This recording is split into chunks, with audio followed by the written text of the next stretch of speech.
The moment most men think they're losing a woman's interest might actually be the moment she's deciding whether she can respect them.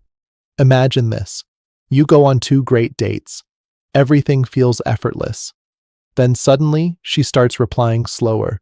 She questions your opinions. She seems a little colder than before. Most men panic. They chase harder, over-explain themselves, or assume she's playing games. But what if that's exactly where they lose? Because the truth is, not every test means she's manipulative, and not every challenge means she's losing interest. Sometimes she's trying to answer a much deeper question. Who are you when things don't go your way? Here's what's fascinating. 2 men can face the exact same situation. One destroys the attraction without realizing it. The other earns even more respect. The difference isn't luck, it isn't looks, and it definitely isn't money. It's understanding why the test is happening in the first place. Because women don't test men for just one reason. Sometimes it's curiosity, sometimes it's to see if you'll bend to pressure, and sometimes it's because they're genuinely attracted to you. If you can't tell the difference, you'll either walk away from someone who actually liked you, or stay with someone who's only trying to control you. By the end of this video, you'll know exactly how to tell those situations apart and which tests deserve your confidence, and which ones deserve your exit. Most men hear the phrase, "women test men," and immediately picture manipulation, mind games, or someone trying to gain control. It's a simple explanation, which is probably why it's become so popular online. But psychology tells a more interesting story. The truth is, testing isn't something only women do, it's something humans do. Anytime something matters to us, we look for information before we invest. An employer doesn't hire someone after one conversation. A business partner doesn't hand over trust without seeing consistency. Even close friends pay attention to how you behave before they fully rely on you. Relationships are no different. The mistake most men make is assuming every challenge, disagreement, or unexpected behavior has the same meaning. It doesn't. The exact same action can come from completely different motivations. A difficult question might come from genuine curiosity.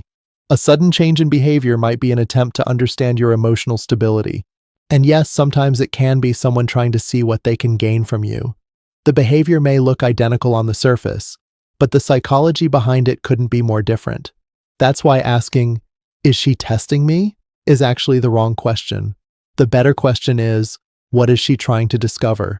Because once you understand the motivation behind the test, your response changes completely.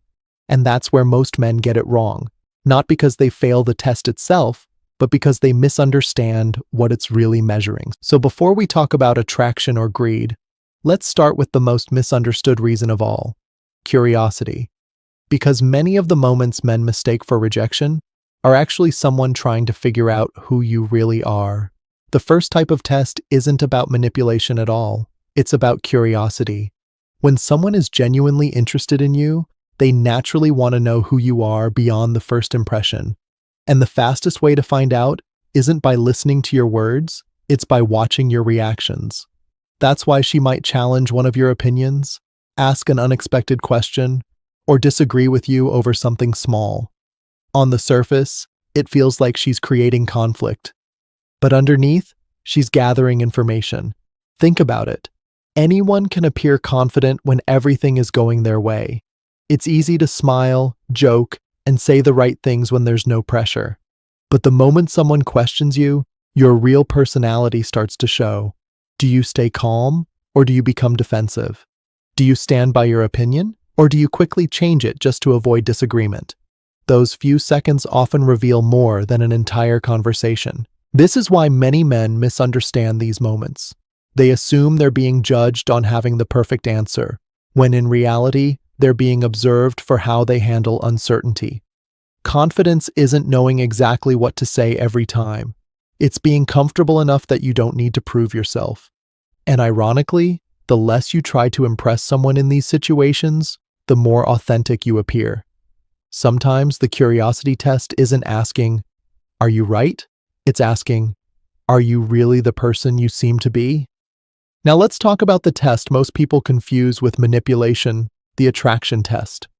Attraction isn't just about physical appearance. It also depends on how safe, confident, and emotionally stable someone feels around you. That's why a woman who likes you might tease you, disagree with you, or create a small moment of uncertainty. Not because she wants an argument, but because she's paying attention to how you respond when things don't go exactly your way. For example, she might jokingly challenge your decision or lightly make fun of you.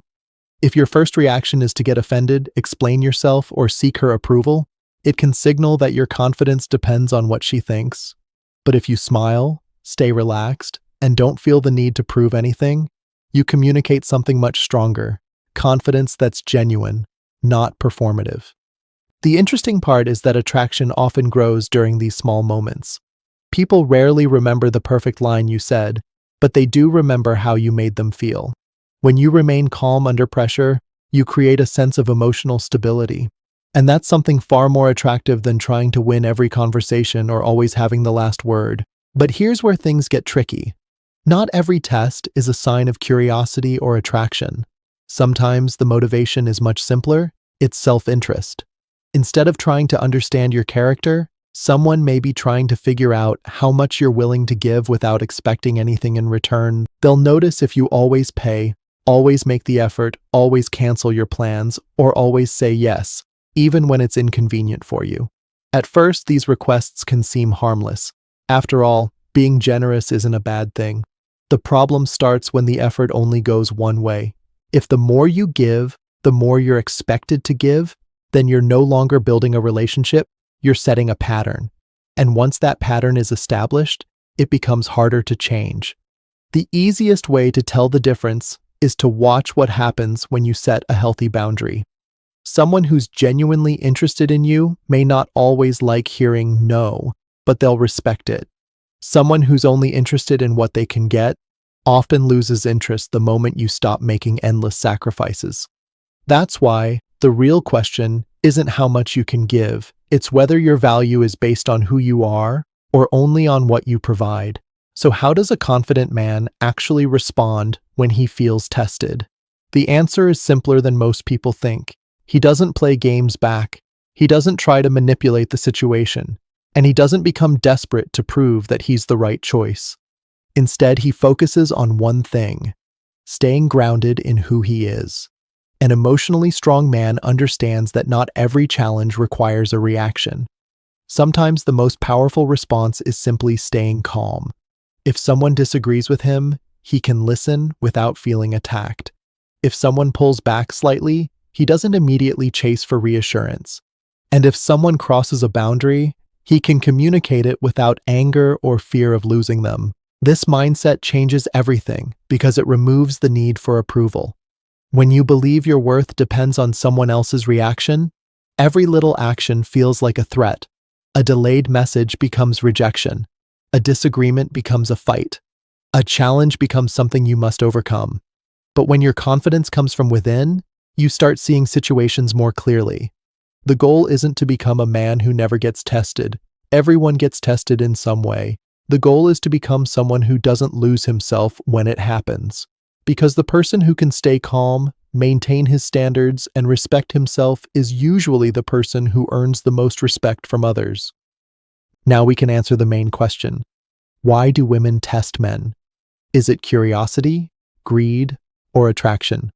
The truth is, it can be any of them. The mistake is trying to label every situation without understanding the intention behind it. Two people can do the exact same thing, but for completely different reasons. A woman asking about your goals could be curiosity because she wants to understand your mindset.